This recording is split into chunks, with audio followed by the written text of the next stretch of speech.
पहले उनका होता।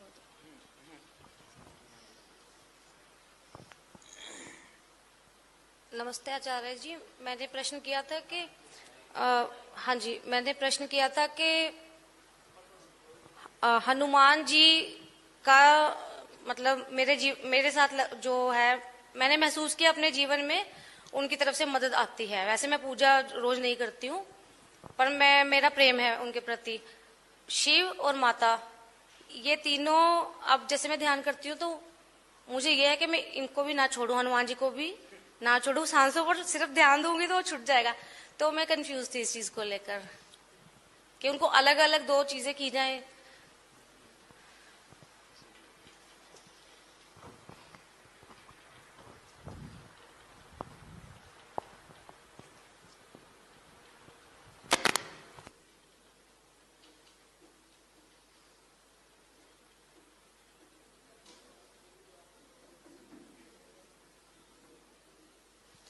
जहां तक हनुमान जी, माता जी और शिव जी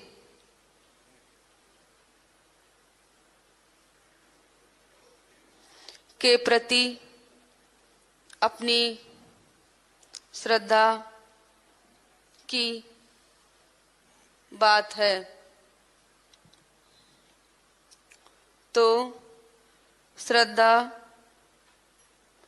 हमेशा सकारात्मक ऊर्जा देती है।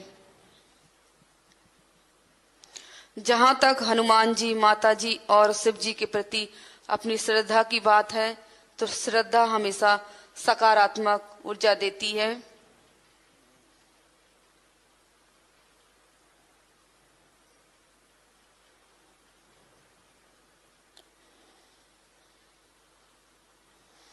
श्रद्धा का मतलब जानना चाहिए।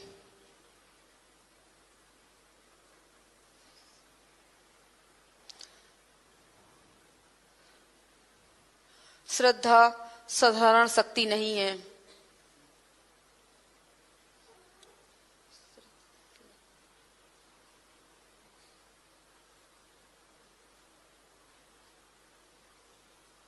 श्रद्धा का अर्थ होता है सत्य और धा का अर्थ होता है धारण करना।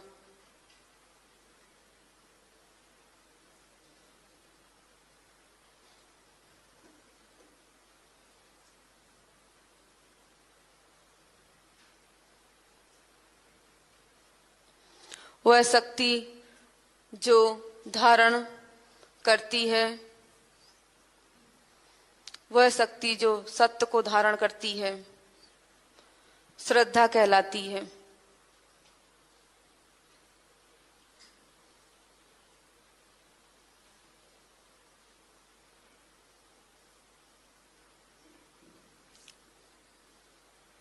श्रद्धा का मतलब मानना नहीं है। श्रद्धा का मतलब मानना नहीं है, जानना है, जो अनुभव के द्वारा जाना जाता है।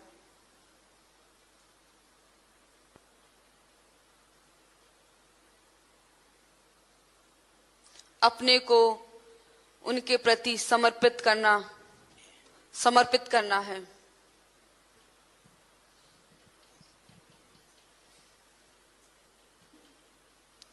सच्चे समर्पण से उनके साथ जुड़ जाते हैं। सच्चे समर्पण से उनके साथ हम जुड़ जाते हैं।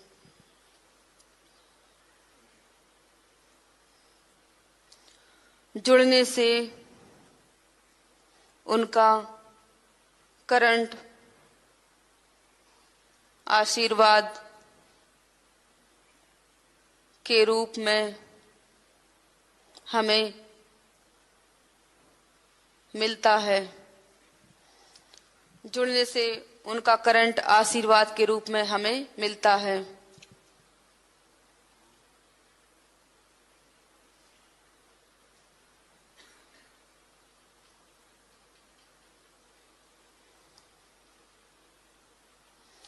और ईश्वर का कोई भी एक रूप हो,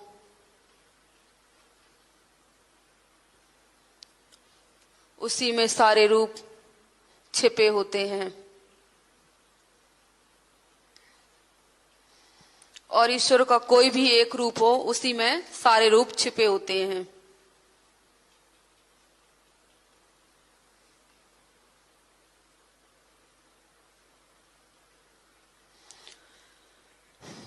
जब वही रूप विराट होकर दिखता है, तब सारे रूप और सारा ब्रह्मांड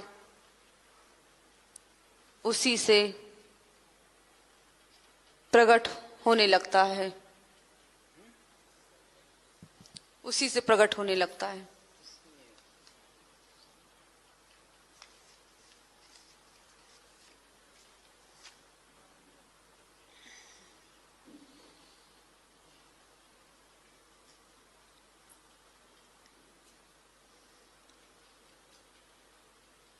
ईश्वर के किसी भी एक रूप से सारे रूपों का भाव बन जाता है। अंदर संशय नहीं रखना है। कोई भी ईश्वर का एक रूप है, शिव जी को मानिए या हनुमान जी को या माता जी को, एक में ही पूरी श्रद्धा आप समर्पित कर दीजिए, उसी में सारे रूप छिपे हुए हैं। तो भ्रम नहीं करना कि हम इनको नहीं मान रहे तो ये नाराज हो जाएंगे, या इनको नहीं मान रहे तो ये नाराज हो जाएंगे। ऐसा नहीं है।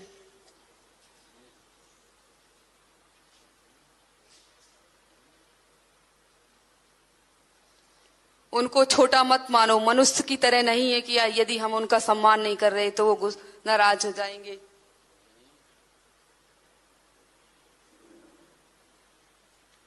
वे इतने विराट हैं कि उनमें ही सब कुछ छिपा है, सब कुछ उसी में समाहित है। समझ में आ गया आपको?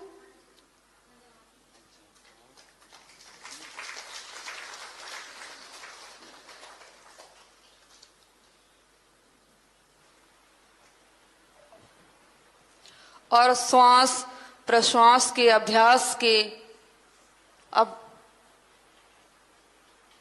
अभ्यास के समय किसी रूप की जरूरत भी नहीं है। ध्यान के समय पूरी तरह श्वास या प्रश्वास को ध्यान करना है हमें। स्वरूप की जरूरत नहीं है वहां।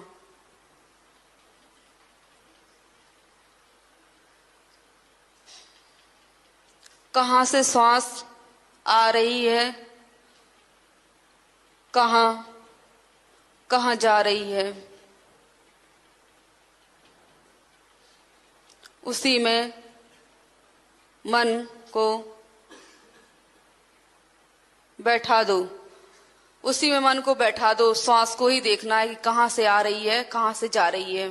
पूरा मन उसी में बैठा दो। धीरे धीरे मन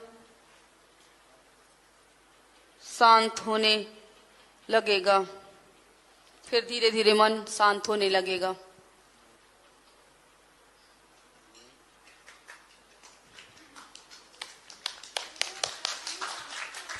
हाँ,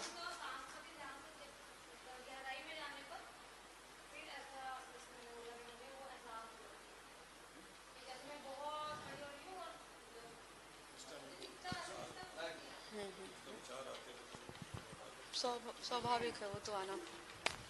वो बता चुके हैं ना कि ये सब स्वाभाविक है आना। वो आपको हटाते जाना है, क्योंकि आपका लक्ष्य है ध्यान करना। तो अपने मन को आपको पूरी तरह श्वास प्रश्वास पर ही ध्यान देना है। जो भी विजन आ रहे हैं उनको हटाते जाना है, चाहे कोई भी विचार हो। ठीक है, धन्यवाद।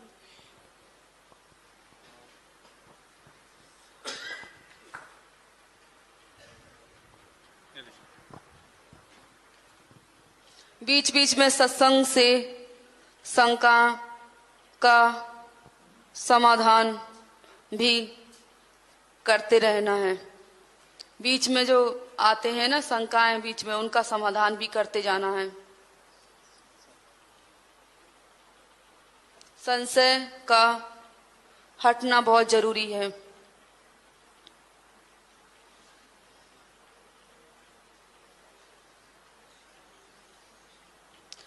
संशयात्मात्मा विनश्यति। संशय रहता है तो नेगेटिव एनर्जी को जन्म देता है। यदि अंदर कोई भी संशय रह गया तो नेगेटिव एनर्जी का जन्म हो जाता है।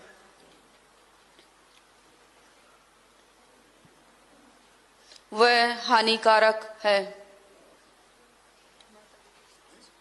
नमस्कार बाबा जी। मेरा प्रश्न ये है बाबा जी, श्वासों को जब देखते हैं, श्वास तो शुरू हो जाते हैं मगर बीच में जाके श्वास का तो पता ही नहीं चलता कहाँ गया, मगर अंदर ही अंदर चलता रहता। उससे थोड़ा पहले हो जाता है कि ये क्या हो गया। अगर फिर श्वास की ओर जाने लगती हूँ तो फिर वो ध्यान भटक जाता है कि ये क्या हो गया, श्वास तो चल ही नहीं रही है, तो पता ही नहीं चल रहा है कि श्वास कहाँ गया। जब श्वास ना चल रही हो, ये बात सही हो कि श्वास वास्तव में बाहर नहीं आ रही है, तो और अच्छा है। तब श्वास सुषुम्ना नाड़ी में प्रवेश कर जाते हैं। जब श्वास ना चल रही हो, यह बात सही हो कि श्वास वास्तव में बाहर नहीं आ रही है, तो और अच्छा है।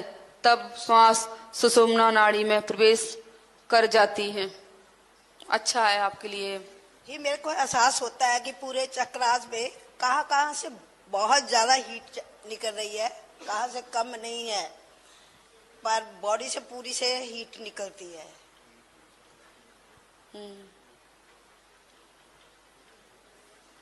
उस समय ध्यान लगाना चाहिए आपको। उस समय आपको ध्यान लगाना चाहिए। फिर मेरे को ऐसा होता है, पता नहीं